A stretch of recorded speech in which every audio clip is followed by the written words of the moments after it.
अपने स्वरूप को बना करके जैसे ही लंका के दरवाजे के अंदर प्रवेश ले ही रहे थे, तो लंका की जो मेन सिक्योरिटी गार्ड है वो है लंकिनी। लंकिनी दरवाजे पर ही मिल गई और लंकिनी ने कहा, जाने से नहीं मरम सुट मोरा, मोर आहार जहां लगी चोरा। ये जो भी चोर लंका में प्रवेश करते हैं, शायद तुम्हें पता नहीं, इन सबका आहार करना ही मेरा काम है।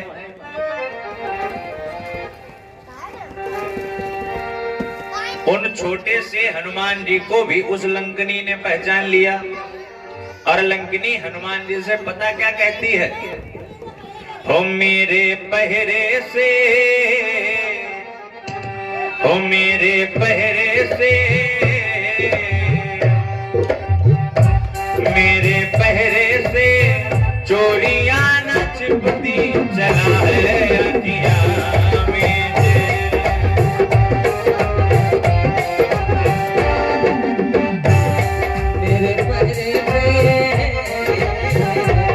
मेरे पहरे पे चोरियां न छिपती चला है।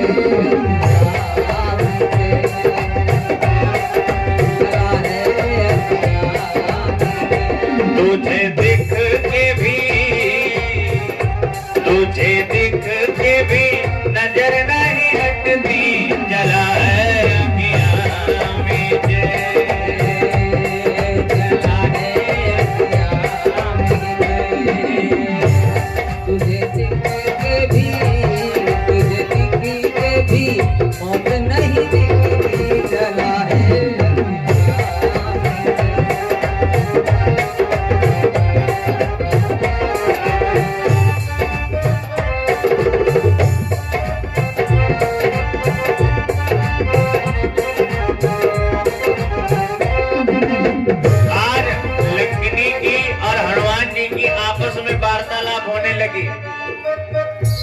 हनुमान जी ने लंकिनी से पता क्या कहा,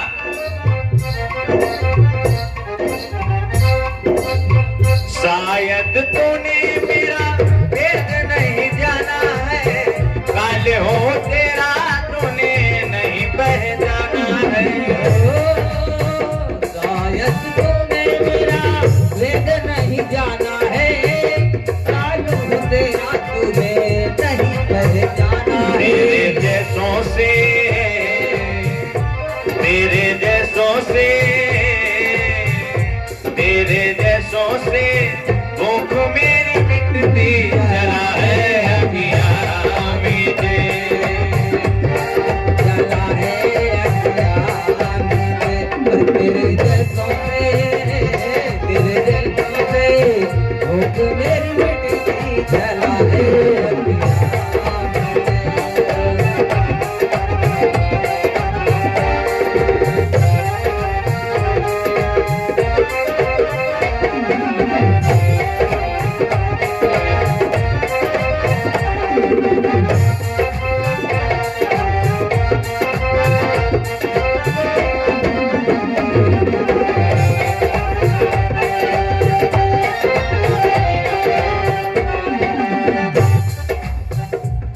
लंकिनी ने कहा कि इस लंका के अंदर कोई भी चोर नहीं प्रवेश कर सकता। अगर कोई भी चोर इस लंका के अंदर प्रवेश करेगा तो सबसे पहले मेरी नजरों में आ जाएगा। हनुमान जी ने कहा कि अगर यही बात है तो तुम्हारा जो राजा रावण है वो तो सबसे बड़ा चोर है, वो तो चुपके से सीता मैया का हरण करके लाया है। अगर तुम्हारी यही शर्त है कि सब चोरों को तुम खाती हो तो सबसे पहले तुम्हें अपने महाराज रावण को खाना चाहिए था, आहार बनाना चाहिए था। तो इसका मतलब आप ये जो बात कह रही हैं कि मोर आहार जहां लगी चोरा, ये तो बात ही गलत है। कहते ही कहते हनुमान जी में और लंकिनी में परस्पर युद्ध होने लगा और युद्ध होते होते मुटिका एक महाकपि हनी, एक मुष्टिक का प्रहार लंकिनी के ऊपर हनुमान जी ने किया। तुरंत ही उसके मुखार बिंदु से क्या है, रक्त निकलने लगा। लंकिनी ने हाथ जोड़े, बोले महाराज हम पहचान गए आप कौन है। बोले हम तो चाहते हैं कि ये सत्संग आपके साथ ये जो हमारा हुआ है इस सत्संग ने हमें बता दिया कि आप कौन हैं। हनुमान जी ने कहा बताओ फिर हम कौन हैं। लंकनी ने कहा कि आप राम जी के भेजे गए दूत हैं और आपके द्वारा ही इस लंका रूपी सृष्टि का जो निर्माण हुआ है और आपके ही द्वारा इस लंका रूपी सृष्टि का विनाश भी होगा। लंकनी ने कहा कि जब रावण को ये लंका मिली तब उसने ब्रह्मा जी की तपस्या की और ब्रह्मा जी से कहा कि हमें ऐसा वरदान दें कि हमारी लंका की कोई ऐसा व्यक्ति हो जो सुरक्षा करे। और ब्रह्मा जी ने मुझे लंका की सुरक्षा के लिए भेजा था। चलते समय मैंने ब्रह्मा जी से पूछा ये बताइए ये ड्यूटी आखिर कब तक रहेगी। जैसे सिक्योरिटी गार्ड की नौकरी 12 घंटा 14 घंटा और हमारी तो नौकरी जिंदगी भर की। तब ब्रह्मा जी ने कहा था विकल होए ते कपिके मारे, जब किसी बंदर के द्वारा मारने पर अगर तुम विकल हो जाओगे समझ लेना तुम्हारी उसी दिन से छुट्टी और लंका का सर्वनाश प्रारंभ। आज लंकनी वहां से हाथ जोड़ करके हनुमान जी को विदा करके गई और लंकनी ने कहा कि अगर सब कुछ अच्छा रहा तो आप जल्द ही अपने कार्य में सफल होंगे। लंकनी को ब्रह्मा जी के पास भेजने के पश्चात आज अपने हृदय के अंदर भगवान राम को याद करके लंका में हनुमान जी प्रवेश करते हैं। प्रवेश नगर की जय सब काजा, हृदय राखे कौशलपुर राजा।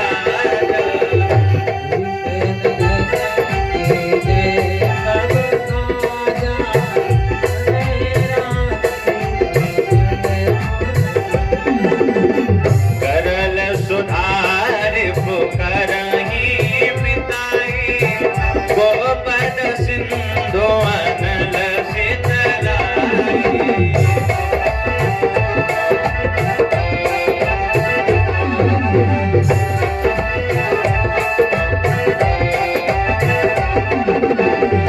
मंदिर मंदिर प्रति कर शोधा, देखे जहाँ तहाँ अगणित जोधा। मंदिर मंदिर कर शोधा, देखे जहाँ अगणित जोधा। गयो दशानन मंदिर माही, अति विचित्र कहे जात सुनाई।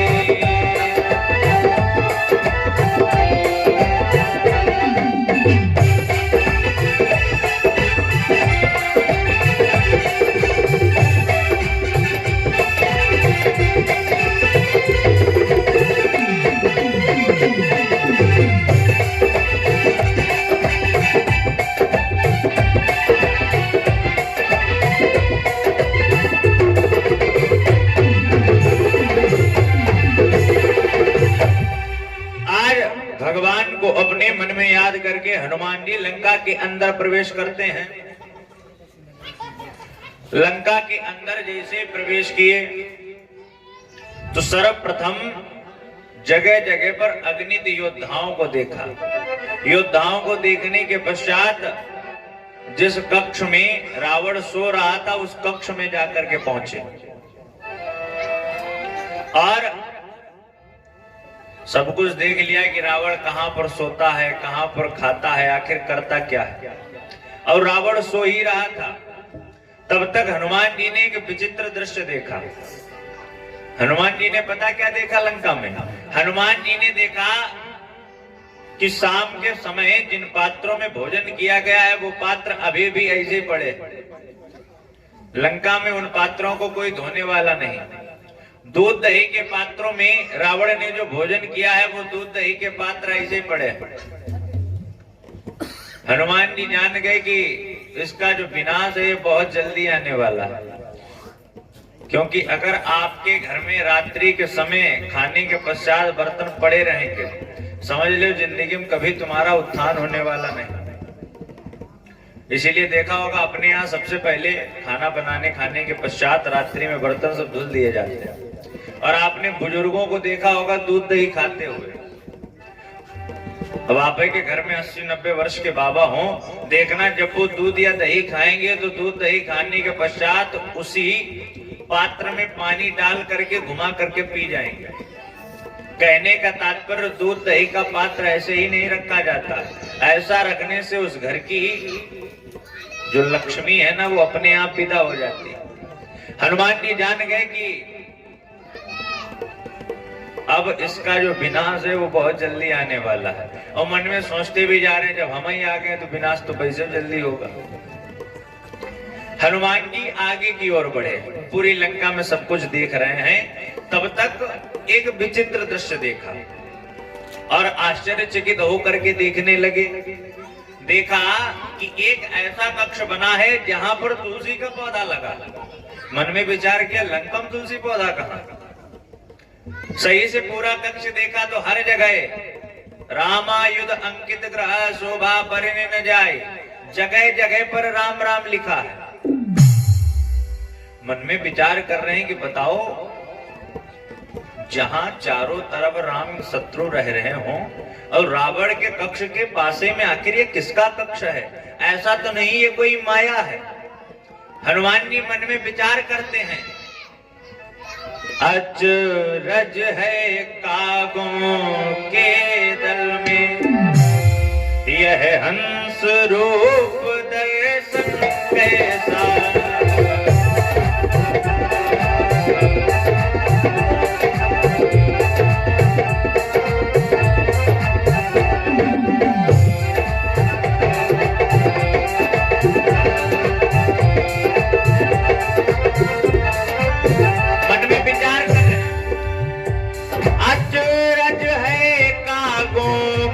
दल में यह हंस रूप दर्शन कैसा, कांटों की भरी कुरीलों में, यहाँ तो हर जगह कांटे कांटे हैं, कांटों की भरी कुरीलों में यह वृक्ष शिखर चंदन कैसा।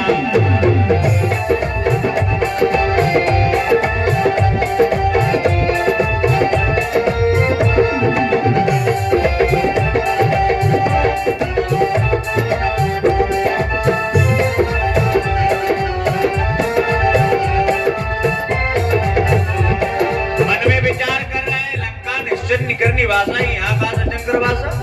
यहाँ तो चारों तरफ केवल भगवान के शत्रु ही रहते हैं, यहाँ राम राम आखिर कहाँ लिखा है?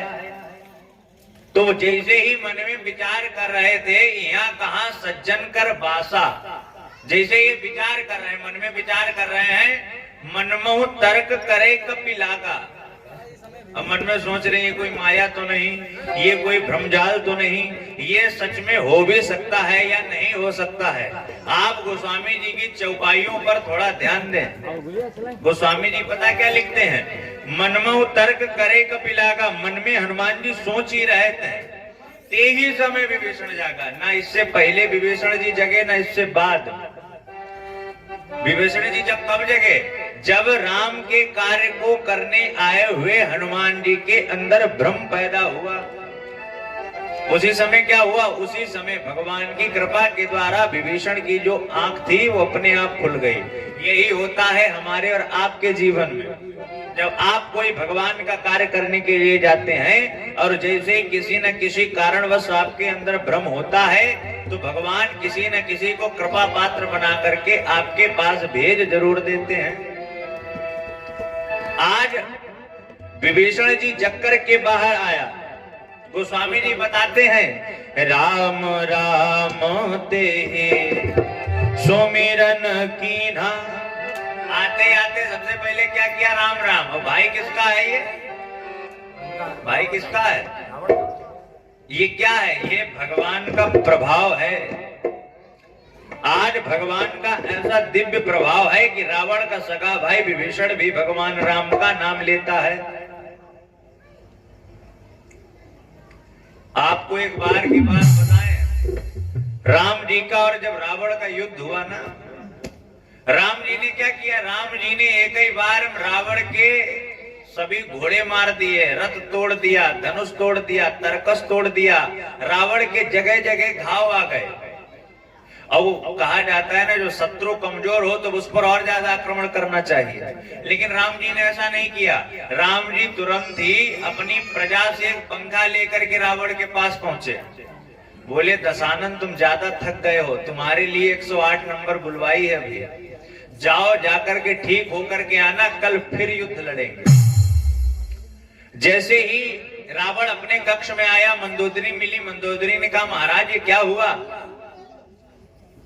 ये आखिर घाव तुम्हारे कैसे लगे?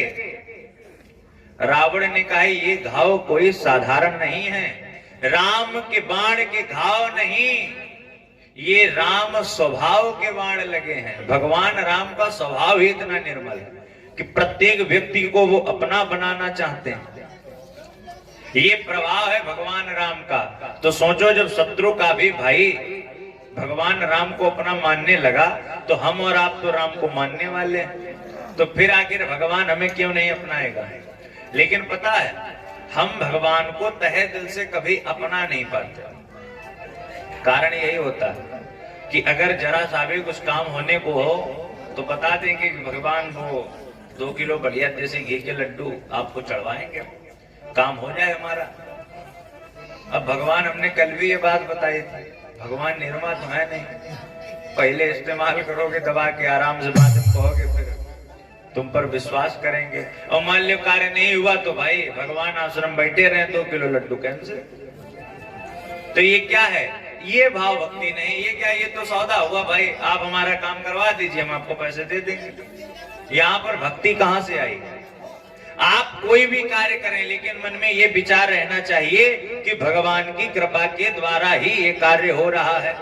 मन में विचार, परीक्षित जी पता क्या होना चाहिए, चाहे कितना भी आप कुछ भी करें, लेकिन मन में विचार एक ही रहे, मेरा आपकी कृपा से सब काम हो